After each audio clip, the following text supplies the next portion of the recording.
दोस्तों नमस्कार, मैं प्रतिभा पांडे स्वागत करती हूं आप सभी का अपने YouTube चैनल स्टोरी जोन प्रतिभा में। दोस्तों आज इस वीडियो के अंदर कुछ महत्वपूर्ण टॉपिक पर हम बात करने वाले हैं और वह टॉपिक है, पहला है ज़िंदगी जीने की क्या खास 10 आदतें होनी चाहिए, और दूसरी चीज़ हुए एक बनिए के पास इतनी बुद्धि कहाँ से आती है, और तीसरा अपने बच्चों से एक बुजुर्ग व्यक्ति की क्या चाहत होती है, और चौथी चीज़ है मित्रता किस तरह की होनी चाहिए, और पांचवा क्यों लोगों को दूसरों के अंदर सिर्फ बुराइयां ही दिखती हैं। इन पांचों टॉपिक पर तो चलिए वीडियो को शुरू करते हैं। पहला है जिंदगी जीने की क्या खास 10 आदतें होनी चाहिए। पहली चीज होती है कि सभी के पास बहुत सीमित समय है, इसलिए किसी और की जिंदगी जीने के चक्कर में अपना समय बर्बाद ना करें। और दूसरा, साहसी और निडर बने, अगर नहीं भी हो तो बनने का नाटक तो कर सकते हैं, इससे आपके अंदर का आत्मविश्वास बढ़ेगा। और तीसरी चीज़ है बच्चों के साथ खेलें, उन्हें खेलते समय उन्हें जीतने की लालसा बढ़ाएं और कड़ी मेहनत के बाद ही उन्हें जीतने दें, जिससे बच्चों में जीतने की आदत पनप जाए। और चौथी चीज़ होती है अपने करीबी या दोस्त या फिर प्रतिद्वंदी को दूसरा मौका जरूर दें, लेकिन तीसरा मौका कभी मत दें। पांचवा है दोस्तों और रिश्तेदारों के पास आते जाते रहें, खास तौर पर जब वो अस्पताल में हो या किसी मुसीबत में जूझ रहे हों, और उनका आत्मबल बढ़ाते रहें। छठी चीज है आपकी जिंदगी का हीरो तो होगा, पर किसी को अपनी जिंदगी का हीरो बनाओ जिसे तुम्हारी हर आहट की परवाह हो। और आठवां, जब भी आप किसी के घर जाएं तो वहाँ पर खाने की हमेशा तारीफ करें। और नौवीं चीज होती है जब भी किसी से हाथ मिलाओ तो मजबूती से मिलाओ। और 10वां सबसे लास्ट, हमेशा बात करते समय लोगों की आंखों में देखो, और हो सके तो कभी भी खुली जगह में खुलकर चिल्लाए, ये मैं बहुत करता हूँ, इससे मन हल्का हो जाएगा। तो दूसरी चीजें हैं बनिया बुद्धि। एक बनिए के पास इतनी बुद्धि दोस्तों आती कहाँ से है। बनिया में 52 बुद्धि होती है, ऐसे कहावतें कहती हैं। बनिया बुद्धि बताने से पहले एक कथा मैंने सोशल मीडिया में पढ़ी, आप सभी के सामने प्रस्तुत कर रही हूँ, कृपया ध्यान से पढ़िएगा। एक बनिए की बाजार में छोटी सी मगर बहुत पुरानी दुकान थी। उसकी दुकान के बगल में एक बिल्ली बैठी एक पुराने गंदे कटोरे में दूध पी रही थी। एक बहुत बड़ा कला परखी बनिए की दुकान के सामने से गुजरा। कला परखी होने के कारण जान गया कि कटोरा एक एंटीक आइटम है और कला के बाजार में बढ़िया कीमत में बिकेगा। लेकिन वह ये नहीं चाहता था कि बनिए को इस बात का पता लगे कि उनके पास मौजूद वह गंदा सा पुराना कटोरा इतना कीमती है। उसने दिमाग लगाया और बनिए से बोला, लाला जी नमस्ते, आपकी बिल्ली तो बहुत प्यारी है, मुझे पसंद आ गई, क्या आप बिल्ली मुझे देंगे? चाहे जो कीमत ले लीजिए। बनिए ने पहले तो इनकार किया, मगर जब कला परखी कीमत बढ़ाते बढ़ाते 10,000 रुपयों तक पहुंच गया तो लाला जी बिल्ली बेचने को राजी हो गए और दाम चुकाकर कला परखी बिल्ली लेकर जाने लगा। अचानक वह रुका और पलटकर लाला जी से बोला, लाला जी बिल्ली तो आपने बेच दी, अब इस पुराने कटोरे का आप क्या करेंगे? इसे भी मुझे दे दीजिए, बिल्ली को दूध पिलाने के लिए काम आएगा, चाहे तो इसके भी 100 से 50 रुपए ले लीजिए। बनिए ने जवाब दिया, नहीं साहब, कटोरा तो मैं किसी कीमत पर नहीं बेचूंगा, क्योंकि इसी कटोरे की वजह से आज मैं 50 बिल्लियां बेच चुका हूँ। और तीसरी चीज ये है बुजुर्ग व्यक्ति की चाहत क्या होती है। उस घर के मालिक बुजुर्ग व्यक्ति श्री बनर्जी ने धीरे से दरवाजा खोला। दोस्तों ये तीसरी चीजें हैं। मैंने पूछा, सर आपका लेटर बॉक्स इस तरह से भरा हुआ क्यों है? उन्होंने जवाब दिया, ऐसा मैंने जानबूझकर किया है। फिर वे मुस्कुराए और अपनी बात जारी रखते हुए मुझसे कहा, मैं चाहता हूँ कि आप हर दिन मुझे अखबार दें, कृपया दरवाजा खटखटाएं या घंटे बजाएं, और अखबार मुझे व्यक्तिगत रूप से सौंपें। मैंने हैरानी से प्रश्न किया, आप कहते हैं तो मैं आपका दरवाजा जरूर खटखटाऊंगा, लेकिन यह हम दोनों के लिए असुविधा और समय की बर्बादी नहीं होगी? उन्होंने कहा, आपकी बात सही है, फिर भी मैं चाहता हूँ कि आप ऐसा करें। मैं आपको दरवाजा खटखटाने के शुल्क के रूप में हर महीने 500 रुपए अतिरिक्त दूंगा।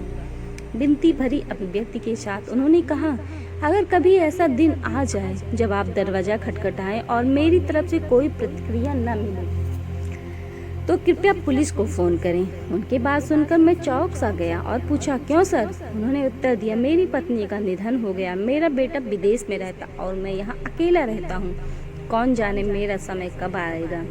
उस पर मैंने उस बुजुर्ग आदमी की आंखों में छलक आए आंसुओं को देखकर अपने भीतर एक हलचल महसूस की। उन्होंने आगे कहा, मैं अखबार नहीं पढ़ता, मैं दरवाज़ा खटखटाने या दरवाजे की घंटी बजने की आवाज़ सुनने के लिए अखबार लेता हूँ।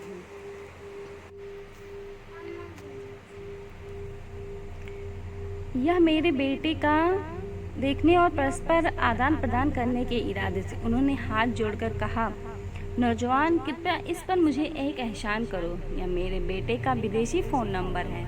अगर किसी दिन तुम दरवाज़ा खटखटाओ और मैं जब जवाब न दूँ तो कृपया मेरे बेटे को फ़ोन करके इस बारे में सूचित कर देना। आज के समय की सबसे कड़वी सच्चाई यही है। और चौथा है, सत्य सनातन धर्म।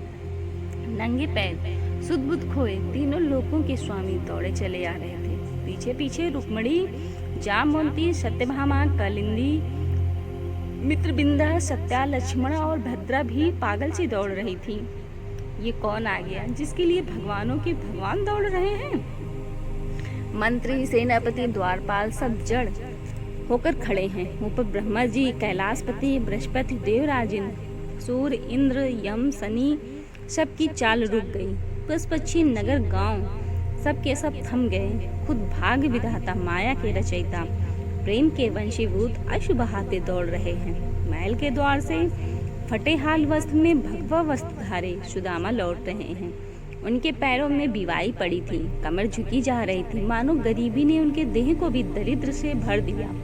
सखा सखा कहते दौड़ते हुए भी कृष्ण उस गरीब ब्राह्मण के गले जा लगे। पल क्षण घड़ियां बीतती रही। आंसुओं की बारिश में भीगे दोनों मित्र एक दूसरे के गले लग रहे थे। देवगण, गंधर्व, मनुष्य, पशु पक्षी सब मंत्र मुग्ध से प्रेम के इस पावन मिलन को देखते रहे। रुक्मणी के पुकारने पर भगवान को स्मरण हुआ कि सुदामा को अंदर लेकर जाना चाहिए। सुदामा के दोनों पैरों को धोते हुए प्रेम से अश्रुधारा गिराते श्री कृष्ण बार बार मेरे सखा बस यही पुकारते रहे। अब सुदामा की खूब सेवा हो गई तो श्री कृष्ण ने सुदामा से कहा, सखा, मेरे लिए भाभी जी ने क्या भेजा है? संकोच के मारे सुदामा चावल की पोटली को छुपाने का प्रयास करने लगे और मदन मुरारी ने मुस्कुराते हुए उनसे वो पोटली छीन ली। बड़े भाव से श्री कृष्ण ने पोटली से पहली मुट्ठी भर कर खाई और सारे स्वर्ग का वैभव सुदामा के नाम कर दिया। दूसरी मुट्ठी चावल में पृथ्वी की सारी संपदा सुदामा के नाम कर दी और तीसरी मुट्ठी भर के जैसे ही चावल खाने लगे, स्वयं लक्ष्मी रुक्मणी जी ने उन्हें रोक लिया। प्रभु, बैकुंठ रहने दीजिए। रुक्मणी ने पूछा कि कृष्ण का मित्र इतना दरिद्र कैसे?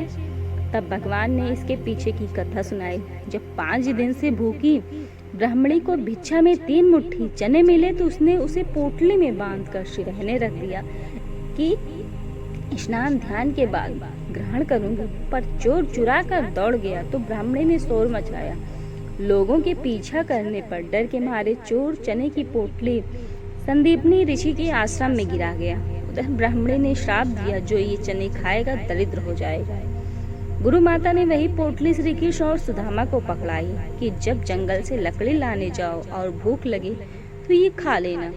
सुदामा ब्रह्मज्ञानी पोटली हाथ में लेते ही रहस्य जान गए और सारे चने स्वयं खा गए। गुरु माँ की आज्ञा भी रह गई और मित्र कृष्ण को भी बचा लिया, लेकिन वे भूल गए यदि वे ब्रह्मज्ञानी हैं तो कृष्ण स्वयं नारायण है। सुदामा मित्र से विदा लेकर घर आए तो देखा झोपड़ी की जगह महल खड़ा है। गरीब ब्राह्मणी रानी बनी उनकी प्रतीक्षा कर रही थी। एक ने मित्रता में मित्र के कष्ट के लिए दूजे ने सारे कष्ट हल लिए। मित्रता भावों के वश है, प्रेम के वश है। धन संपदा तो आती जाती रहेगी पर प्रेम अस्थायी रहेगा। मित्रता दिवस की हार्दिक शुभकामनाएं। क्यों लोगों को दूसरे के अंदर सिर्फ बुराइयां ही दिखती है? सभ्य, सुशील और संस्कारी समाज बनाने की दिशा में एक छोटा सा लेख। ये 5 चीजें हैं दोस्तों, हम आपके साथ शेयर करने जा रहे हैं। तो आइए शुरू करते हैं एक छोटी सी कहानी। एक बार एक नवविवाहित युगल किसी किराए के घर में रहने पहुंचे। अगली सुबह जब वे नाश्ता कर रहे थे तभी पत्नी की दृष्टि खिड़की से सामने वाली छत पे गई तो वह बोल पड़ी, लगता है इन लोगों को कपड़े साफ करना भी नहीं आता। जरा देखो तो धुले कपड़े भी कितने मैले लग रहे हैं। पति ने उनकी बात सुनी किंतु कोई उत्तर नहीं दिया। 1-2 दिन बाद फिर उसी जगह कुछ कपड़े फैले थे। पत्नी ने उन्हें देखते ही अपनी बात दोहरा दी, जाने कब सीखेंगे ये लोग कि कपड़े कैसे साफ करते हैं। पति सुनता रहा पर इस बार भी उसने कुछ नहीं कहा। पर अब तो यह आए दिन की बात हो गई। जब भी पत्नी कपड़े फैले देखती भला बुरा कहना शुरू हो जाती। लगभग 1 महीने बाद वे बैठकर नाश्ता कर रहे थे। पत्नी ने हमेशा की तरह नजरें उठाई और सामने वाली छत की तरफ देखा। अरे वाह, लगता है इन्हें अकल आ ही गई। आज तो कपड़े बिल्कुल साफ दिख रहे हैं, जरूर किसी ने टोका होगा। पति बोला, नहीं, उन्हें किसी ने नहीं टोका। तुम्हें कैसे पता? पत्नी ने आयशर से पूछा। आज मैं सुबह जल्दी उठ गया था और मैंने अपनी इस खिड़की पर लगे कांच को बाहर से साफ कर दिया, इसलिए तुम्हें कपड़े साफ नजर आ रहे हैं। पति ने बात पूरी की तो पत्नी हतप्रभ सी हो गई। जिंदगी में भी यही बात लागू होती है। एक बार हम दूसरों को कैसे देखते हैं ये इस पर निर्भर करता है कि हम खुद अंदर से कितने साफ हैं। किसी के बारे में भला बुरा कहने से पहले अपनी मनोस्थिति देख लेनी चाहिए और खुद से पूछना चाहिए कि क्या हम सामने वाले में कुछ बेहतर देखने के लिए तैयार हैं या अभी भी हमारी खिड़की गंदी है। तो दोस्तों, आपको हमारी जानकारियाँ कैसी लगी कमेंट में अवश्य बताइए और मित्रों में शेयर करना न भूलें। एक नई कहानी रोचक जानकारी के साथ, तब तक के लिए नमस्कार, धन्यवाद दोस्तों।